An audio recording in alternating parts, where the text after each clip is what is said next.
ہم سب جانتے ہیں کہ جس طرح دنوں کا سردار یوم جمعہ ہے،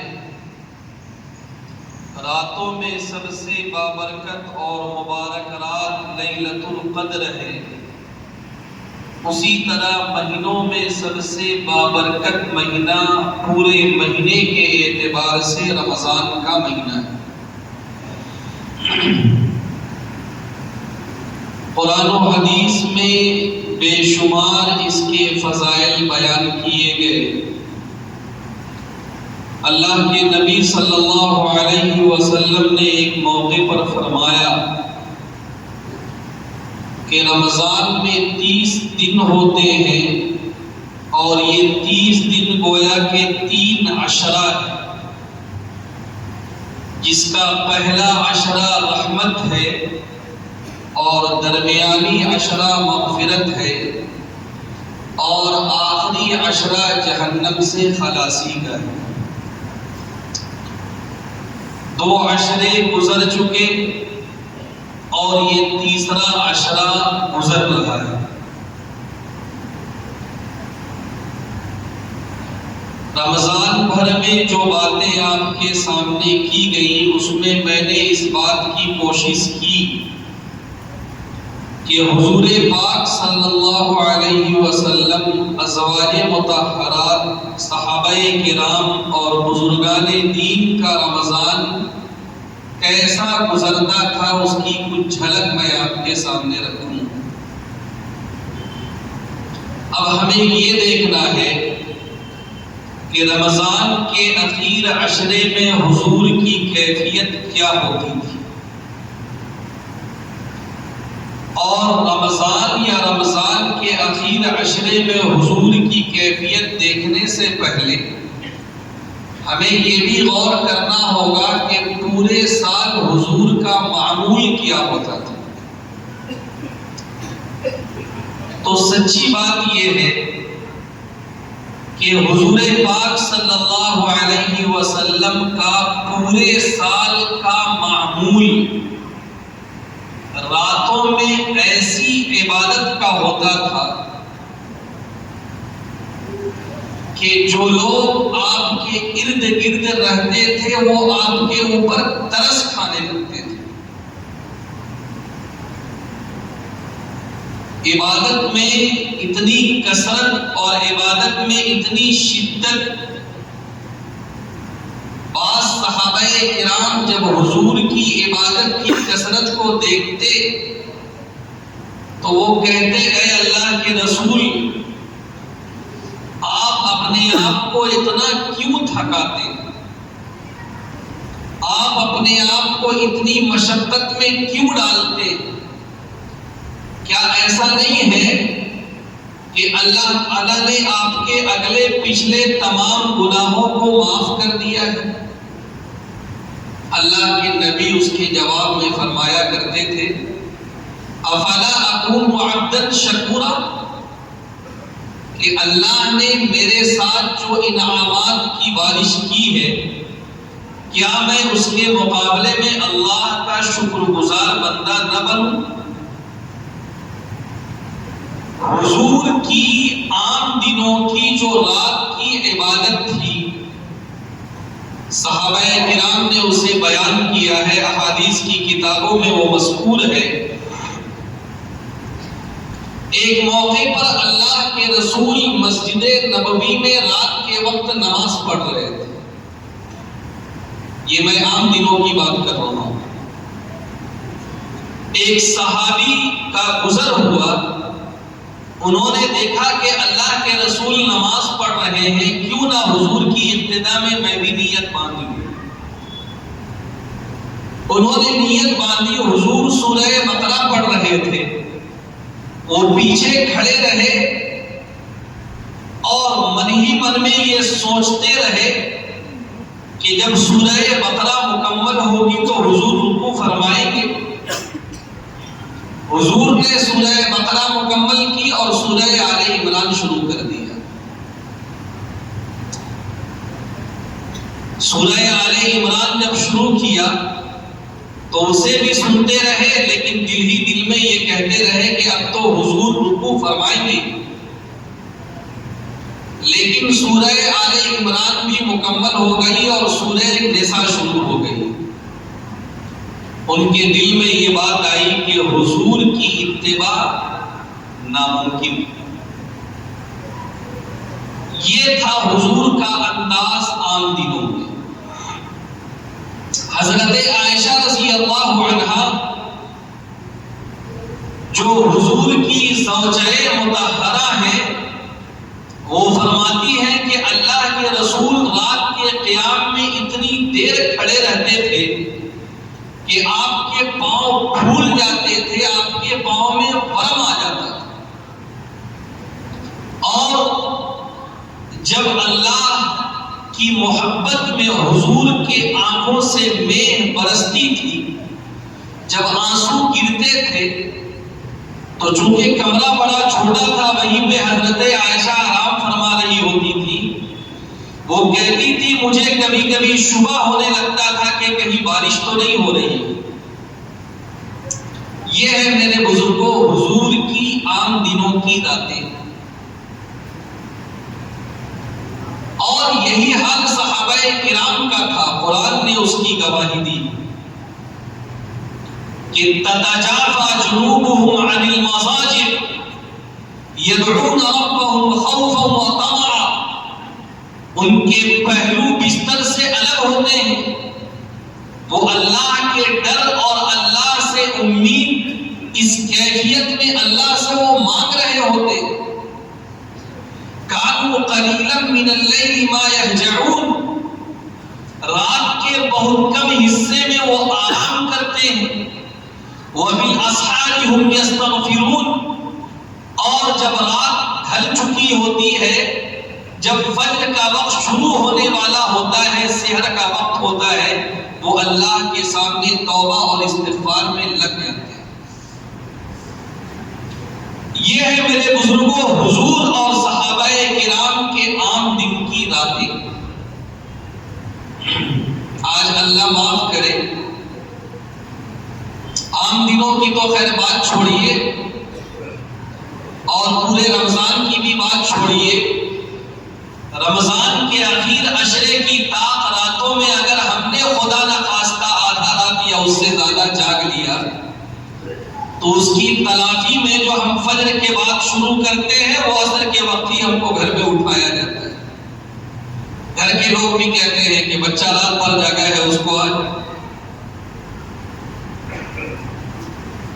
ایسا نہیں، صحابہ دن میں اپنے معمولات میں مشغول ہیں، وہ دن کے شہ سوار ہیں، اور رات میں وہ مصلے پر سوار ہیں۔ اس انداز سے ان کی راتیں گزرا کرتی تھی۔ خیر، تو میں عرض کر رہا تھا کہ حضور کا رمضان کے آخر عشرے میں جو اہتمام تھا وہ کیا تھا؟ عام دنوں کی راتوں کا حال ہم سن چکے، اور جب رمضان کا مبارک موقع آتا تو اس اہتمام میں اور اضافہ ہو جاتا ہے، اور جب رمضان کا آخر عشرہ آتا تو حضرت عائشہ رضی اللہ عنہا بیان فرماتی ہیں کہ جب اذا دخل العشر الاواخر من رمضان، کہ رمضان کا آخری عشرہ جب داخل ہوتا تو اللہ کے نبی صلی اللہ علیہ وسلم شد مئزرہ، اپنی لنگی کو آپ کس لیا کرتے تھے۔ یہ ایک اشارے کی زبان ہے، کنایے کی زبان ہے۔ اردو میں بھی ہم بولتے ہیں کمر کس لینا۔ یہ ہے گویا کہ اپنے آپ کو تیار کرنا کسی کام کے لیے۔ تو حضرت عائشہ فرماتی ہے کہ رمضان کا آخر عشرہ جب آتا، اللہ کے نبی اپنی لنگی کس لیا کرتے، وَأَيْقَظَ أَهْلَهُ، اور خود بھی جاگتے اور اپنے گھر والوں کو بھی جگاتے، تاکید کرتے۔ جی، ہم اپنے گھر والوں کے لیے صرف سامان فراہم کرنے کی فیکٹری نہیں ہے، میں گھر کے گارجین حضرات کو مخاطب کر کے یہ بات کہہ رہا ہوں، ہمارا کام صرف یہ نہیں ہے کہ 3 وقت کا کھانے کا ان کا انتظام ہو، کپڑے کا انتظام ہو، پڑھائی لکھائی کا انتظام ہو، یقیناً یہ آپ کی ذمہ داری ہے، لیکن جو آپ کے ماتحت لوگ ہیں، آپ کی پوزیشن ایسی ہونی چاہیے کہ وہ آپ کی بات مانے، آپ اگر کوئی حکم دیں اس کا وہ لحاظ کریں۔ آج ایک بڑا مسئلہ ہے کہ ہر معاملہ محبت سے ڈیل نہیں ہوتا ہے، بسا اوقات کہیں پر سختی بھی کرنی پڑتی ہے، تب کہیں جا کر تربیت ہوتی ہے، اور خاص طور سے وہ لوگ جو آپ کے ماتحت ہیں، جو آپ کے زیر نگرانی ہیں، جن کی کفالت آپ کے ذمے ہے۔ ٹھیک ہے، عام حالات میں آپ محبت سے کام لیں، لیکن کہیں سرزنش اور تعدیب اور تنبیہ کی ضرورت پڑے تو وہ بھی ہونا چاہیے۔ اپنے گھر والوں کی فکر، اپنے گھر والوں کی نگرانی یہ ضروری ہے۔ ایسا نہیں ہے کہ صاحب ہم ایک الگ وادی میں ہیں اور ہمارے گھر والے ایک دوسری ہی وادی میں ہیں، نہیں۔ حضرت علی رضی اللہ عنہ کا بیان ہے کہ ایک موقع پر میں اور فاطمہ آرام کر رہے تھے، رات کے آخر حصے میں اللہ کے رسول تشریف لائے اور اللہ کے رسول نے فرمایا کہ کیا تم لوگ نماز نہیں پڑھ رہے ہو، تہجد نہیں پڑھ رہے ہو، ابھی تک تم آرام کر رہے ہو؟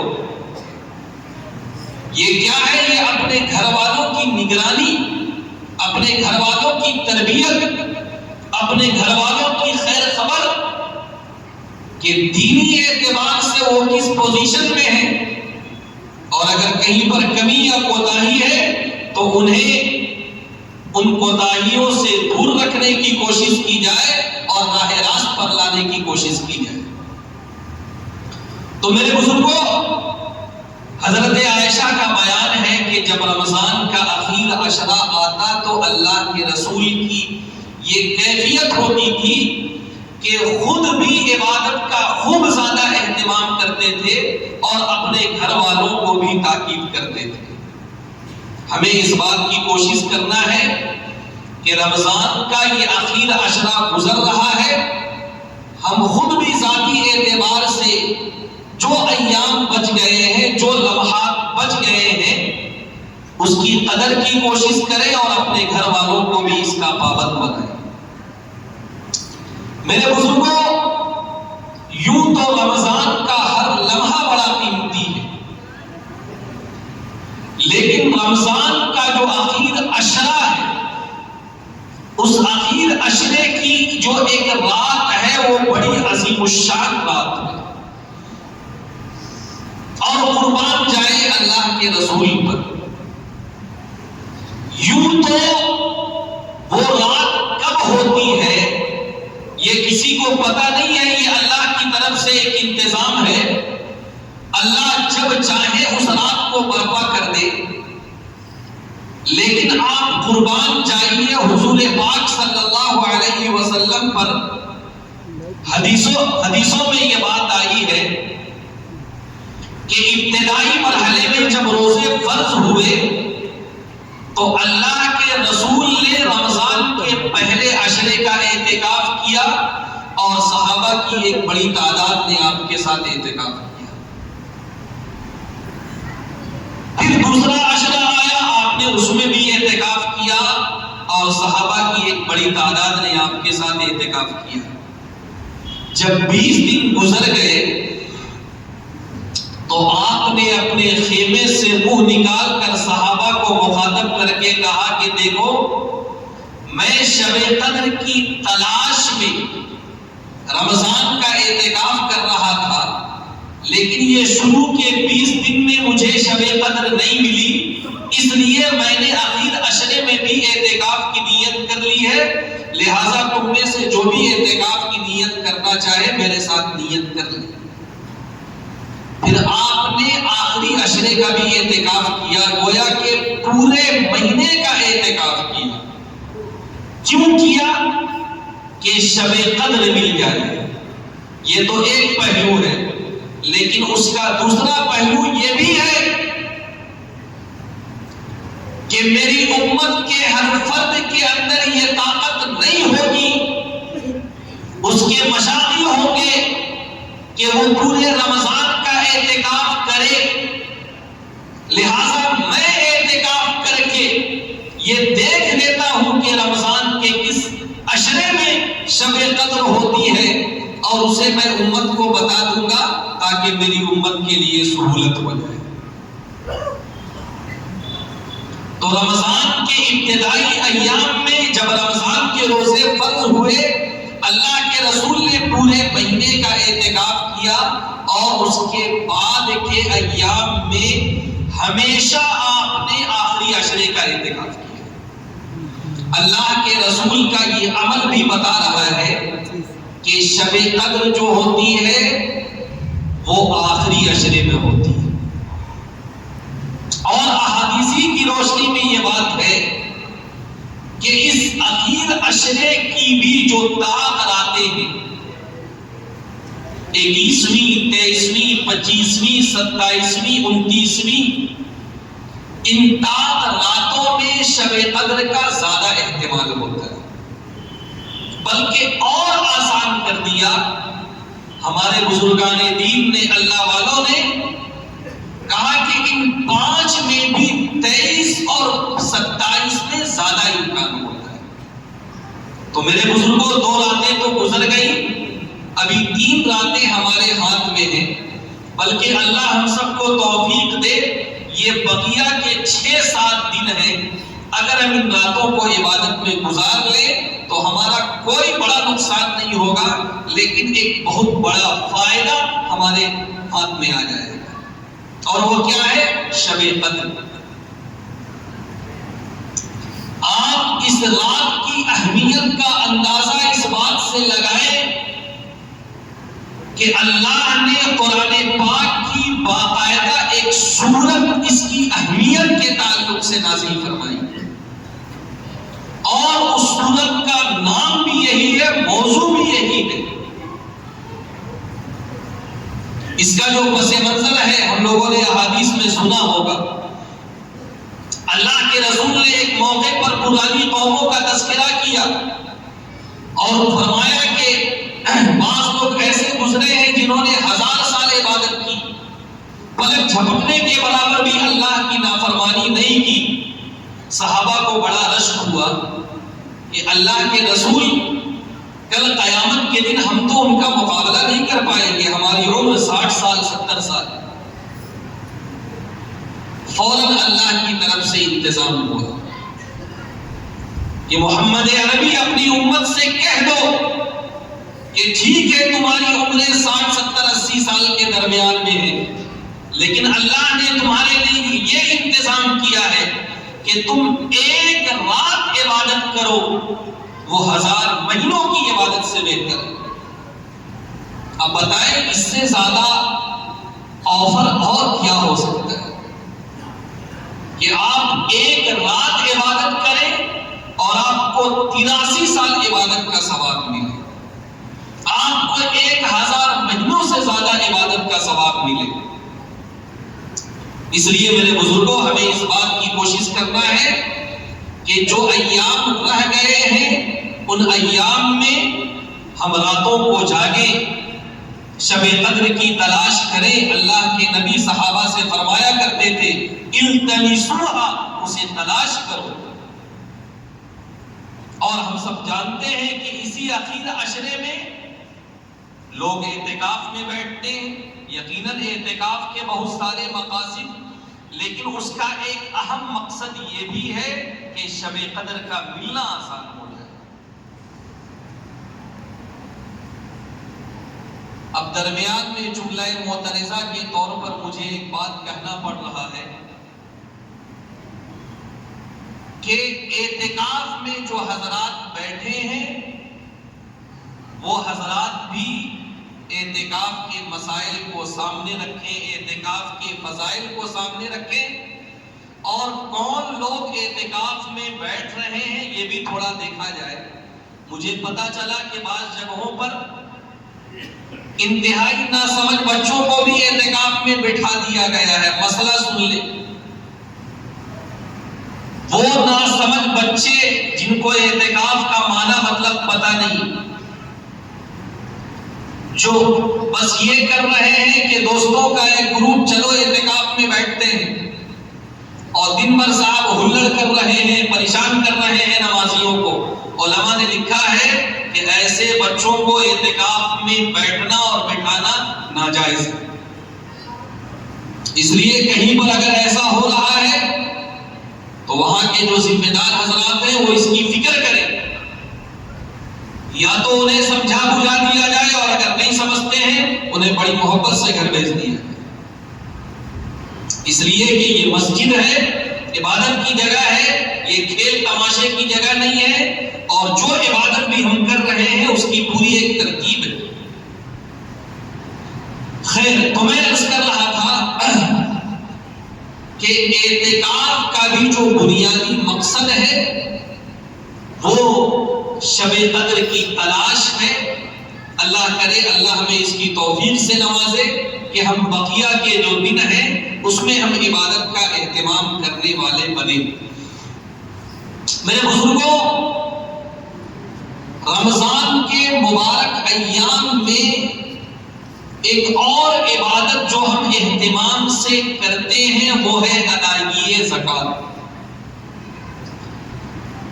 اور میں نے بارہا عرض کیا ہے کہ زکوٰۃ سے متعلق جو مسائل ہیں اس میں بھی بڑی تفصیلات ہیں،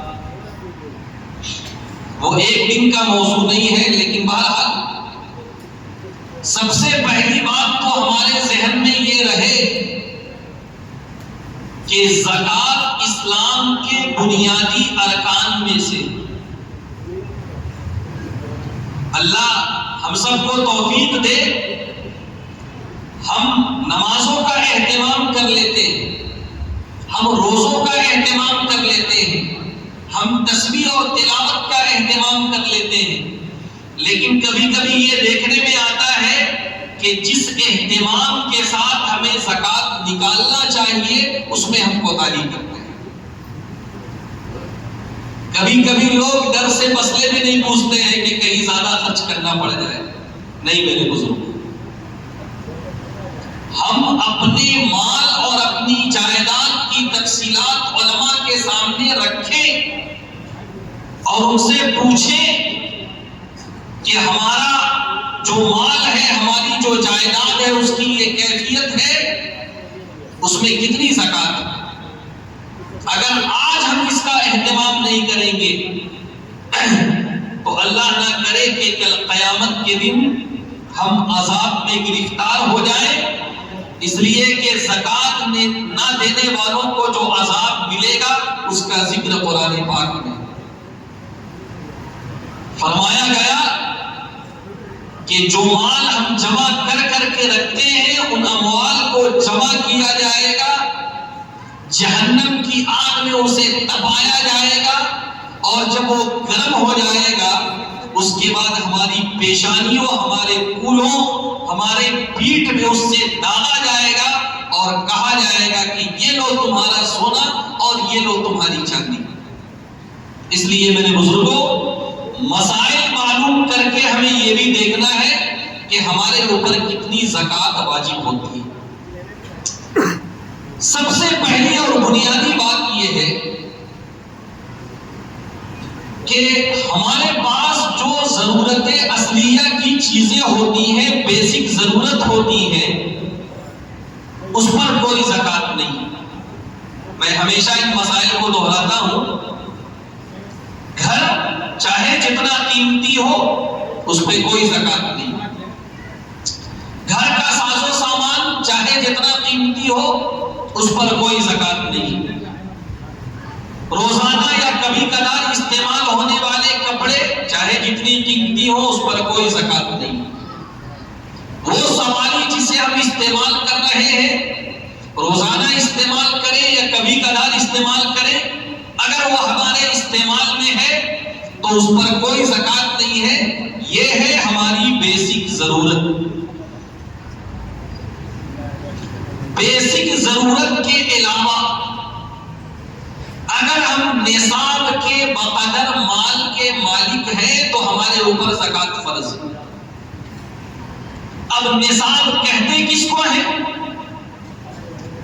یہ ایک بات سب لوگوں نے سنا ہوگا کہ 7.5 تولہ سونا یا 52.5 تولہ چاندی جس کے پاس ہو وہ صاحب نصاب ہے. تھوڑا سا اس مسئلے کو اچھی طرح ہم سمجھنے کی کوشش کریں اور میرے لیے بھی دعا کریں کہ میں اس مسئلے کو اچھی طرح آپ کے سامنے رکھوں. دیکھیں یہ تو مسئلہ ہے کہ اللہ کے رسول نے معیار سونے کو بھی بنایا، چاندی کو بھی بنایا. جس طرح صدقہ فطر میں ہم دیکھتے ہیں کہ اللہ کے رسول نے معیار گیہوں کو بھی بنایا، پنیر کو بھی بنایا، کشمش کو بھی بنایا، کھجور کو بھی بنایا. یہ ساری چیزیں معیار ہیں اور یہ حکم ہے کہ آدمی اپنی اپنی صلاحیت کے اعتبار سے صدقہ فطر ادا کرے. جی یہ جو عمارت شریعہ کی طرف سے اعلان ہوتا ہے 65 روپے یا 70 روپے، یہ گیہوں کی قیمت کو سامنے رکھتے ہیں. اور آپ لوگوں نے دھیان دیا ہوگا کہ اب عمارت شریعہ سے بھی جو اعلان نکلتا ہے اس کے نیچے میں یہ بات ہوتی ہے کہ بھائی پنیر کے حساب سے کسی کو نکالنا ہو تو یہ ریٹ، کھجور کے حساب سے کسی کو نکالنا ہو تو یہ ریٹ، کشمش کے حساب سے کسی کو نکالنا ہو تو یہ ریٹ. اور ایک عام فہم انداز میں میں یہ کہتا ہوں کہ ہر آدمی اپنی صلاحیت کے اعتبار سے نکالے. اب آپ مجھے جواب دیں کہ ایک انسان وہ ہے جو کہ مہینے میں 20,000 کما رہا ہے اور ایک انسان وہ ہے جو کہ مہینے میں 2 لاکھ کما رہا ہے اور ایک انسان وہ ہے جو کہ مہینے میں 20 لاکھ کما رہا ہے. آپ کہیں گے کہ کیا ایسا بھی ہوتا ہے؟ جی ایسا ہوتا ہے. آپ اگر کہیں تو میں یہاں پر بتا دوں 20,000 کون کما رہا ہے اس کو ڈھونڈنے کی ضرورت نہیں ہے. ہم مولویوں کو دیکھ لیجئے 15 سے 20,000 ایوریج ہے ہم لوگوں کا، ہے نا مولانا تلاش صاحب جی. اور باقی 2 لاکھ والے بھی بہت سارے لوگ ہیں اور 20 لاکھ والے بھی 1-2 لوگ بیٹھے ہوئے ہیں میرے سامنے ہی ہے، مسکرا رہے ہیں. وہ کہہ رہے ہیں میرا نام مت لیجیے، چلیے نہیں لیتے. خیر بہرحال تو میں یہ عرض کر رہا ہوں کہ اب سب جو ہے 70 روپے کے حساب سے نکالے تو بتائیے یہ کوئی بات ہوئی؟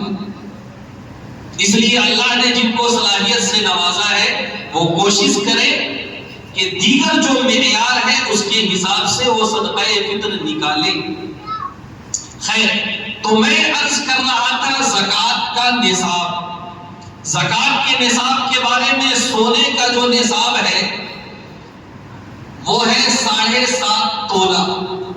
7.5 تولہ کو آپ گرام میں جب چینج کریں گے وہ ہوگا 87.5 گرام.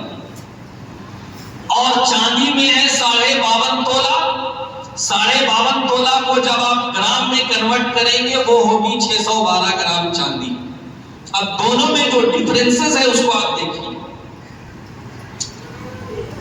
کل یا آج کا جو ریٹ ہم نے دیکھا ہے رانچی کا اس کے حساب سے 1 گرام چاندی جو ہے وہ کل کا ریٹ ہے 300 روپیہ اور آج کا ریٹ ہے 290 روپیہ. ٹھیک ہے 1 گرام چاندی کی میں بات کر رہا ہوں. اگر 300 ریٹ کو سامنے رکھیں تو 612 گرام چاندی کا جو ریٹ نکلے گا وہ 1,83,84,000 کے برابر.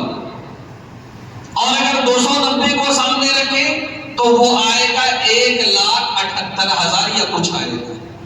اب میں ایک بات یہ کہہ رہا ہوں کہ چاندی کا ریٹ سونے کا ریٹ اوپر نیچے ہوتا ہے، اس لیے راؤنڈ فگر میں یہ بات یاد رکھیں کہ 52.5 تولہ چاندی یعنی 612 گرام چاندی کا ریٹ آج کے حساب سے رانچی شہر کے حساب سے 1,80,000 روپے ہو رہے ہیں. ٹھیک ہے. اچھا اب سونے پہ آئیے. سونا ہے 7.5 تولہ اور اس کو گرام کے حساب حساب سے کنورٹ کریں گے وہ ہوگا 87.5 گرام۔ 1 گرام سونے کا جو ریٹ ابھی رانچی میں جو چل رہا ہے وہ تقریباً 15,000 روپے ہے، کچھ آگے پیچھے بھی ہو سکتا ہے۔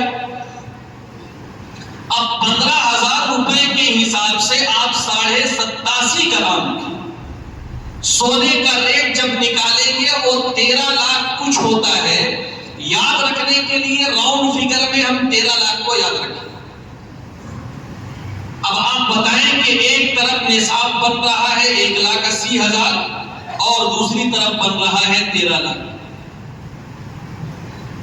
اب ایک سوال پیدا ہوتا ہے کہ نصاب آخر بنائے تو کس کو بنائے؟ بڑی تفصیلات ہیں اس میں، لیکن میں آپ ہی سے ایک سوال کرتا ہوں کہ اگر تھوڑی دیر کے لیے یہ مان لیا جائے کہ 13 لاکھ روپے یا اس کے بقدر کسی کے پاس سونا چاندی کیش یا روپیہ پیسہ ہو، اس کے اوپر اگر زکوٰۃ کو واجب کیا جائے تو میرا خیال ہے کہ یہاں پر بیٹھے ہوئے 10-20 لوگوں کے اوپر زکوٰۃ واجب ہو۔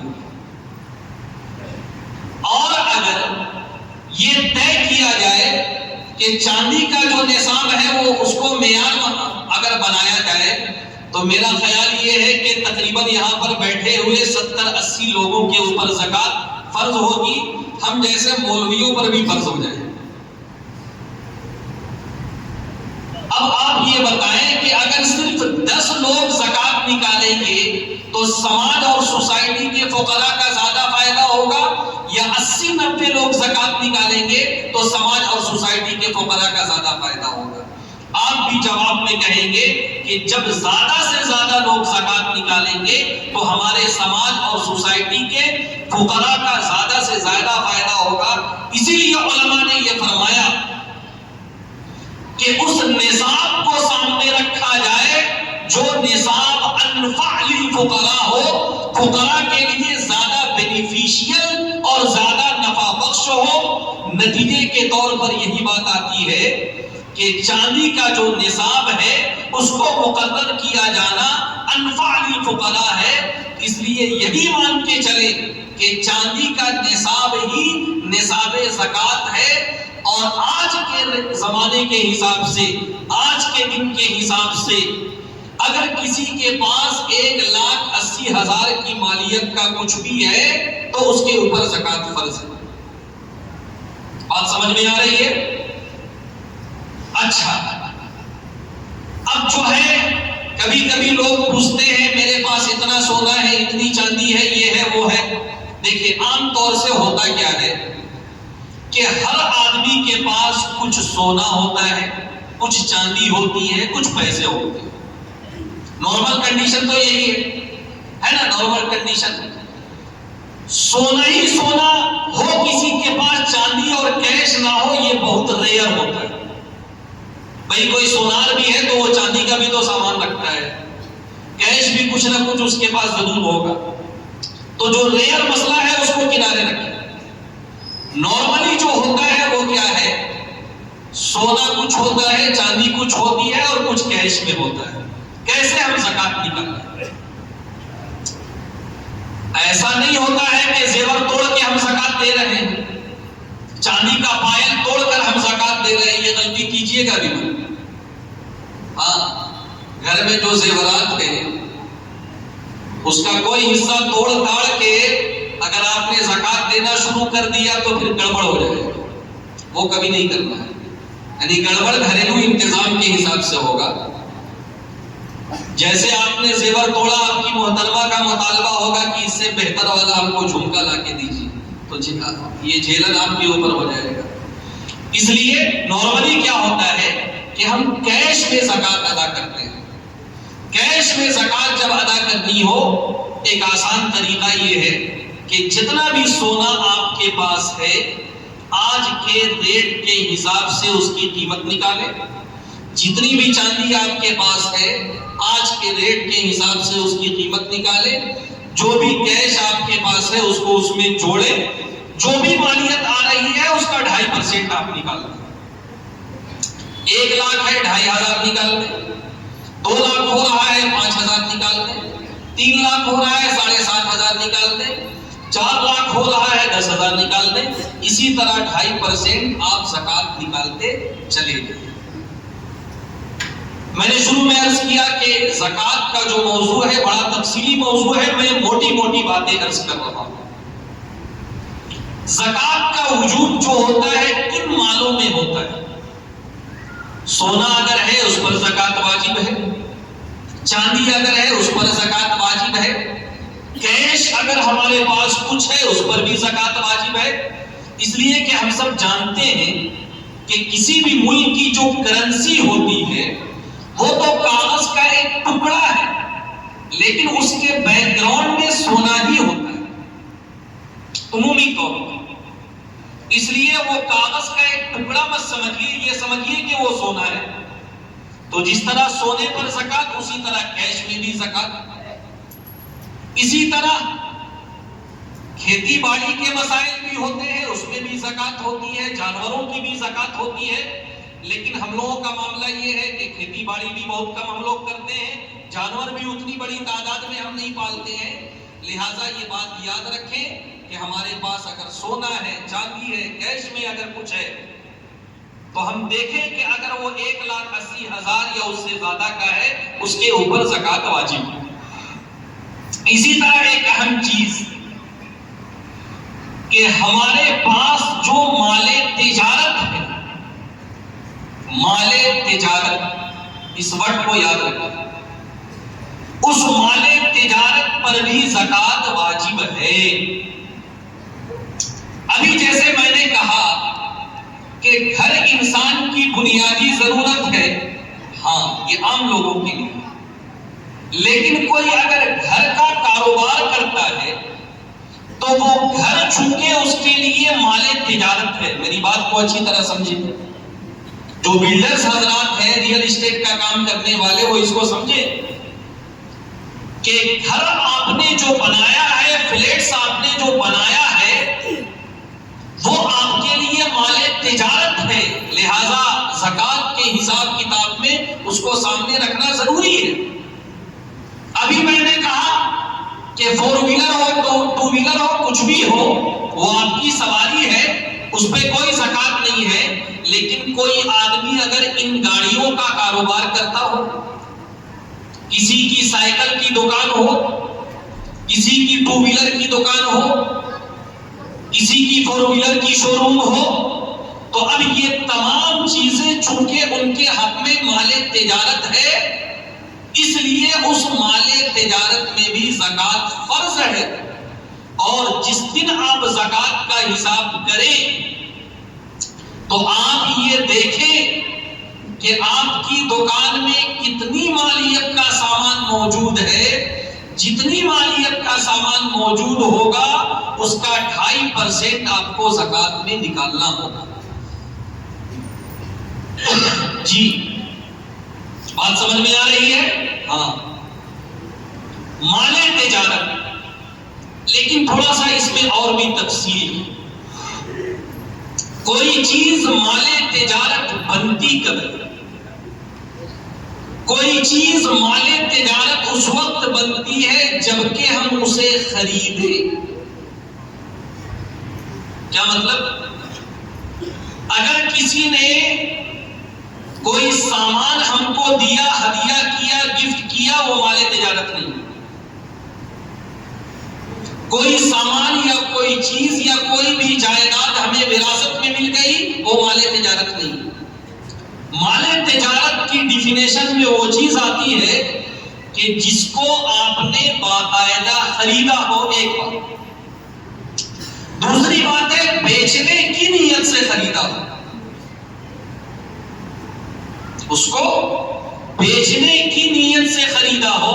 ایک ہوتا ہے بھائی ایک سامان ہم نے خریدا اپنے استعمال کے لیے، لیکن بعد میں سمجھ میں نہیں آیا، اس کو ہم نے بیچ دیا، وہ مال تجارت نہیں.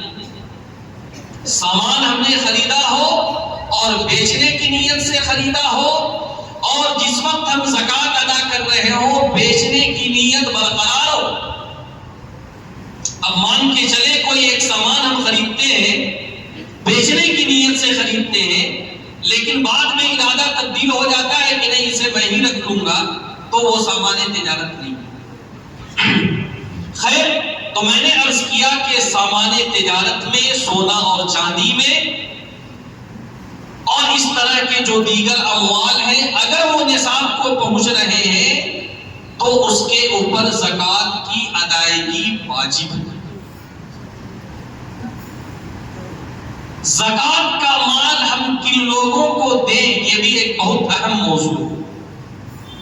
زکوٰۃ کا مال ہم مستحقین کو دیں، اور خصوصی طور پر اپنے اعزاء و اقارب میں، اپنے رشتہ داروں میں اگر کوئی ضرورت مند ہے تو اس کو ہم ترجیح دیں، پریفرنس دیں۔ اللہ کے رسول نے فرمایا کہ اعزاء و اقارب کو اگر کوئی زکوٰۃ کے ذریعے سے اس کی امداد کرتا ہے تو یہ رشتہ داری کا جوڑنا بھی ہوا اور زکوٰۃ کی ادائیگی بھی۔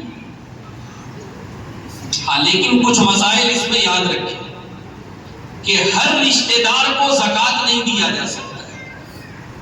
ایک بیٹا اپنے باپ کو، دادا کو، دادی کو، نانی کو زکوٰۃ نہیں دے سکتا۔ کوئی باپ اپنے بیٹے کو، پوتے کو، ناتی کو، نواسی کو، نتنی کو زکوٰۃ نہیں دے سکتا ہے۔ ایک شوہر اپنی بیوی کو زکوٰۃ نہیں دے سکتا ہے۔ ایک بیوی اپنے شوہر کو زکوٰۃ نہیں دے سکتی۔ اس کے علاوہ جتنے بھی رشتہ دار ہیں، بھائی کو زکوٰۃ دے سکتے ہیں، بہن کو زکوٰۃ دے سکتے ہیں، بھتیجے بھتیجوں کو زکوٰۃ دے سکتے ہیں، بھانجے بھانجیوں کو زکوٰۃ دے سکتے ہیں، خالہ پھوپھی کو زکوٰۃ دے سکتے ہیں، چچی چچا کو زکوٰۃ دے سکتے ہیں۔ جو رشتہ داروں کا میں نے تذکرہ کیا، ان کے علاوہ جتنے بھی رشتہ دار ہیں ان کو زکوٰۃ دیا جا سکتا ہے۔ تو یہ ہے زکوٰۃ کے مستحقین۔ میرے بزرگوں، وقت تھوڑا ہو رہا ہے، لیکن چونکہ ان مسائل کے مذاکرے کا موقع بہت کم آتا ہے، ایک بڑا اہم اور انتہائی حساس مسئلہ میرا دل چاہ رہا ہے کہ میں اسے آپ کے سامنے رکھوں۔ پچھلے جمعہ کو میں نے جو موضوع بنایا تھا وہ یہ کہ زکوٰۃ کی ادائیگی تو فرض اور واجب ہے، اتنی مقدار میں تو آپ کو مال خرچ کرنا ہی ہے، لیکن اللہ کے رسول کا جو اسوہ ہے وہ تو کچھ اور ہے۔ وہ تو مال میں سخاوت کا اسوہ ہے، وہ جہاں تک ہو سکے خرچ کر دینے کا مسئلہ ہے۔ اور مال خرچ کرنا یہ کوئی سرسری موضوع نہیں ہے، قرآن و حدیث میں باقاعدہ اس کو موضوع بنایا گیا، اور کسی بارے میں کئی رکوع تک اسے موضوع بنایا گیا۔ آپ کو اگر موقع ملے، آپ اٹھائیں تیسرا پارہ، اس کا تیسرا رکوع، اس کا چوتھا رکوع، اس کا پانچواں رکوع، اس کا چھٹا رکوع، یہ 3-4 رکوع تک جو ڈسکشن ہے وہ مال کے تعلق سے۔ اللہ کے راستے میں مال خرچ کرنے کی فضیلت، کون اس کا مستحق ہے، کون مستحق نہیں ہے، سود کی کیا قباحت ہے، قرض کا لین دین کیسے ہونا چاہیے، یہ سارے مسائل اس میں ڈسکس کیے گئے۔ انہی آیتوں کے درمیان میں ایک آیت ہے، اور وہ آیت کا پس منظر جو ہے وہ بھی آپ سمجھیں کہ اللہ وہاں پر یہ بیان کر رہا ہے کہ ہمارے مال کے مستحق کون لوگ ہیں، ہمیں اپنا مال کن لوگوں پر خرچ کرنا چاہیے۔ میں آیت کا ترجمہ پڑھ رہا ہوں۔ اللہ نے فرمایا للفقراء الذین احصروا فی سبیل اللہ، کہ اے مسلمانوں، جب اپنا تم مال خرچ کر رہے ہو تو دیکھنا اپنے سماج اور سوسائٹی میں ان ضرورت مندوں کا بھی خیال رکھنا۔ فقیر کا اردو میں ترجمہ جو بھی ہو، لیکن عربی میں بڑی وسعت ہے۔ گھر پر آ کر مانگنے والا ہی فقیر نہیں ہوتا ہے، ضرورت مند اور حاجت مند بھی فقیر ہوتا ہے، ضرورت مند ہوتا ہے۔ للفقراء، تمہارے مال کے مستحق وہ ضرورت مند بھی ہیں، الذین احصروا فی سبیل اللہ، جو اللہ کے راستے میں لگنے کی وجہ سے گویا کہ محصور کر دیے گئے، باندھ دیے گئے۔ لا يستطيعون ضربا في الارض، وہ زمین میں ہم لوگوں کی طرح سفر نہیں کر سکتے ہیں، دوڑ بھاگ نہیں کر سکتے ہیں، ان کی جو ذمہ داریاں ہیں اس اعتبار سے۔ يحسبهم الجاهل اغنياء من التعفف، اور جو نادان لوگ ہیں، ناسمجھ لوگ ہیں، چونکہ وہ لوگ کسی کے سامنے ہاتھ نہیں پھیلاتے ہیں، اپنی ضرورت کا تذکرہ نہیں کرتے ہیں، اور اپنی باڈی لینگویج سے بھی اپنی ضرورت کو ظاہر نہیں ہونے دیتے ہیں، تو جو نادان لوگ ہیں وہ سمجھتے ہیں یہ تو بڑے مالدار ہیں، ان کو کوئی ضرورت تھوڑی ہے، ان کا چہرہ بڑا حشاش بشاش ہے، ان کے کپڑے بڑے خوبصورت ہیں، یہ کبھی زبان سے کچھ کہتے نہیں ہیں، انہیں کہاں ضرورت۔ قرآن کی آیت کا میں ترجمہ کر رہا ہوں، میں اپنی طرف سے کوئی توڑ مڑوڑ کے بات نہیں پیش کر رہا۔ يحسبهم الجاهل اغنياء من التعفف تعرفهم بسيماهم، اللہ نے فرمایا کہ تم انہیں، اگر اللہ نے سمجھ دی ہے تمہیں، تمہارے کھوپڑی کے اندر اگر کچھ شعور ہے تو تم اس کی علامتوں سے انہیں پہچانو گے۔ لا يسألون الناس الحافا، وہ لوگوں سے چمٹ کر سوال نہیں کرتے۔ وما تنفقوا من شيء، اپنے سماج اور سوسائٹی کے اس طرح کے جو باعزت لوگ ہیں، اپنے سماج اور سوسائٹی کے جو اس طرح کے باوقار لوگ ہیں، ضرورت مند، بغیر کسی کو بتائے ہوئے اگر تم ان پر کچھ خرچ کرو گے، وما تنفقوا من شيء فإن الله به عليم، جو کچھ تم خرچ کرو گے اللہ اسے جانتا ہے۔ میرے بزرگوں، اللہ مجھے معاف کرے، میں اپنے تعلق سے یہ بات نہیں کہتا، آپ لوگوں کی دعا ہے، اللہ نے اپنا فضل فرمایا ہے میرے اوپر، لیکن کیا یہ ہمارے سماج اور سوسائٹی کی حقیقت نہیں ہے کہ ہماری مسجد کا امام، ہماری مسجد کا مؤذن، ہماری مسجد کا خادم، ہمارے مدرسوں میں پڑھانے والا بڑی آسانی کے ساتھ ہم کہہ دیتے ہیں کہ صاحب آپ یہ ذمہ داری کے ساتھ فلاں ذمہ داری بھی ادا کر سکتے ہیں، لیکن بیچارہ اگر کوئی عملاً وہ ذمہ داری ادا کرنے لگے، 2 منٹ آزان میں تاخیر ہو جائے، 2 منٹ نماز میں تاخیر ہو جائے، وہ پورا بونڈر کھڑا ہو جاتا ہے۔ اس طرح کے لوگ بیچارے اسی طرح اپنی ضرورتوں کو دبا کر کسی طرح سے اپنا وقت گزار لیتے ہیں۔ خدا کی قسم، مجھے ایک دن رونا آیا جب ایک امام مجھ سے ملے اور تنہائی میں انہوں نے مجھ سے کہا کہ مفتی صاحب میرے گھر کی فلاں ضرورت ہے، رمضان کے موقع پر لوگ مجھے دیتے ہیں، کیا میں اسے قبول کر لوں؟